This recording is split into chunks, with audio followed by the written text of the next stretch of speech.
Public building. From the street, it offers very little. Inside, it's a different story.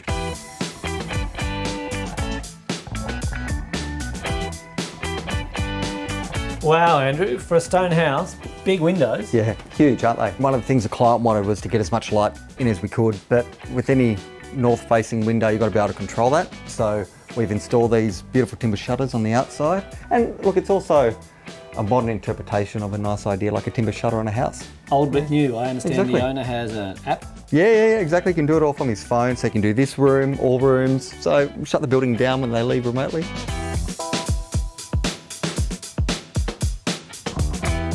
Come and have a look at this.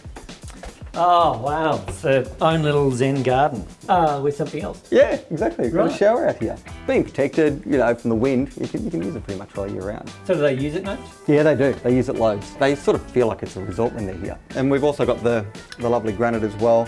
Now, quite often when you're inside a house, you look out, you never really get to see the beautiful finish on the outside. So we use this opportunity to bring the granite inside so we get to look at it. You know we can't have enough granite. No, you can't.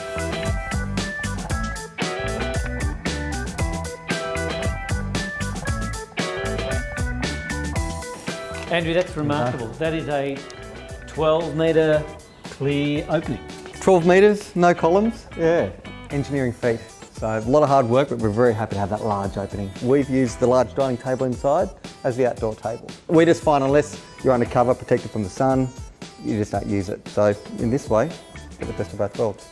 There's a real timeless feel to this house, Andrew. We're seeing stone, brass. Yeah. We're not seeing those artisans used much anymore. No, you're not. And I think if you can utilise those craftsmen, you get something more out of the building.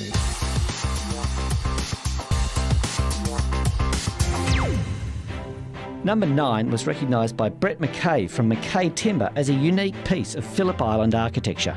Yeah, the room was divided because you've got the old with the new, but when you actually got inside the building, you can actually see the effort they'd put in.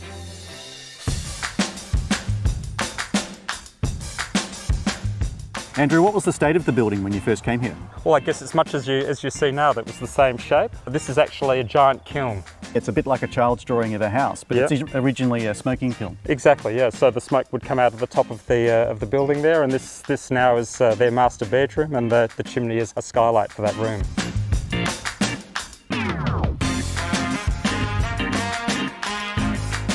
Tiziana, what is it you like about this kitchen? Well, what I like is that everything is in the right place, and if it's not, I can move things around. Move it around. Yeah, let me show you. Ah, okay. Does anything else move? Yes, the door unit over there moves, and so do the stairs. I wondered about the stair because the stair's in an unusual location, so you can actually... Yep, you can flip it around or you can move it totally out of the space. We really love the Japanese idea of flexible space.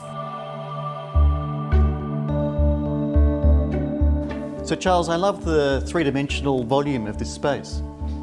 And over here is the studio. This feels like where all the thinking's done. Certainly a lot of thinking came from exactly this spot in the years leading up to the eventual project work. Looking up at these ceilings, the timber finishes have a sort of inscription in them. They're basically a series of nested drawings that my father did of all the houses that he lived in. I was working with him making those drawings in the last years of his life. They're really inscriptions of memories. Yeah, that's right. Yeah, spot on. Beautiful.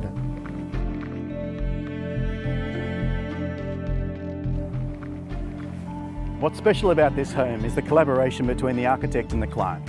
Andrew, Tiziana and Charles are actually old friends, and it's their collaboration which is the real strength behind this project.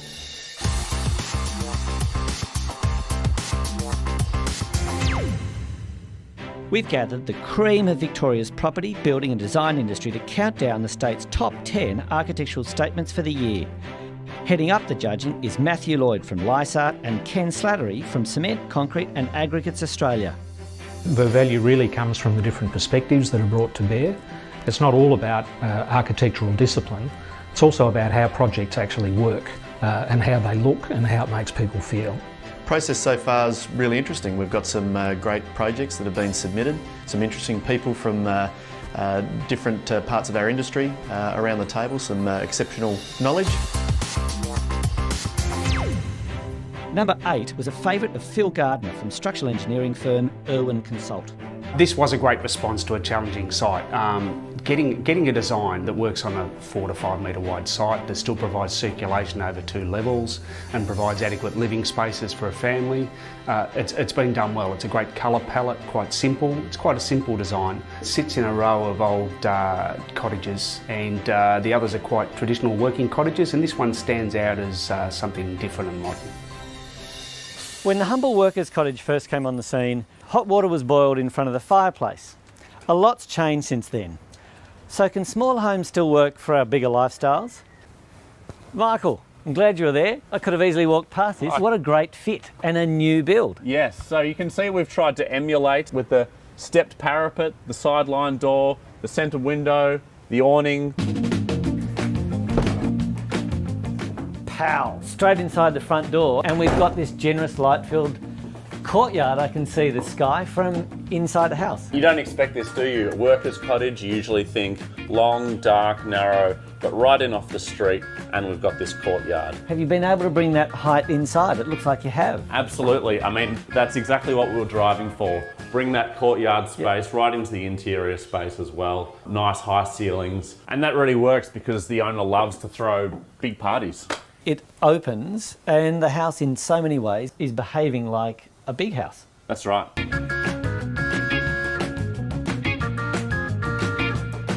And this is what we think of as the black box. Black box? Yeah, so it's got everything the house needs. The staircase, the laundry, the bathroom, the pantry, the kitchen, all that stuff that you don't want to put in separate little rooms. It's a busy black box. It's not only that, but it's also got all of the structure for the house. So actually we built this house inside out. The boundary walls are non-load bearing. Non-load bearing, which means walls on the outside can be thinner? That's right. We've won about this much space through the length of the whole house.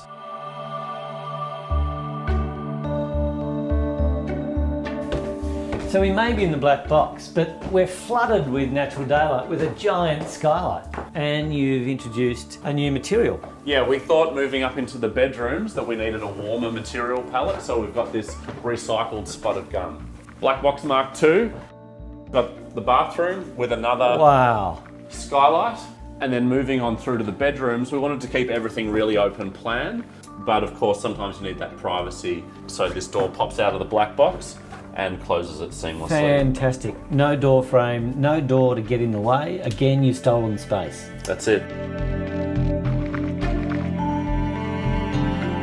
More than a century after we first saw the humble workers' cottage, the idea still works. So can we still live big lives on small sites? This project says we can. We might just need to turn our thinking inside out.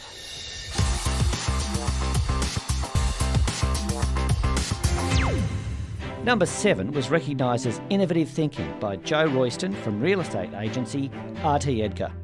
Innovative thinking's been used here on a modest budget, and the project has come up absolutely fantastic. This project has some common everyday challenges to overcome, but that's not the story.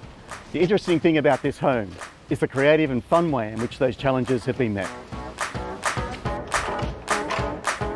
Hey, Andrew, this is an unusually bright extension to a narrow period home. The client was a single mother with a brand new baby, and her requirements were really, I need more light, I need a lot more storage, and I need to be able to control the sound. The owner was really lost in the fact that we only had a little bit of light coming in the front, a small backyard, and basically she had the lights on all day, every day. That's just a horrible way to live, isn't it? And so many long terrace houses have that problem. It just requires a bit of lateral thinking, doesn't it? This particular client, she was quite happy to have quite a modest sized kitchen. We decided that what we would do is use the corridor space as a kitchen space, and that allowed us to get the light well and actually enlarge it.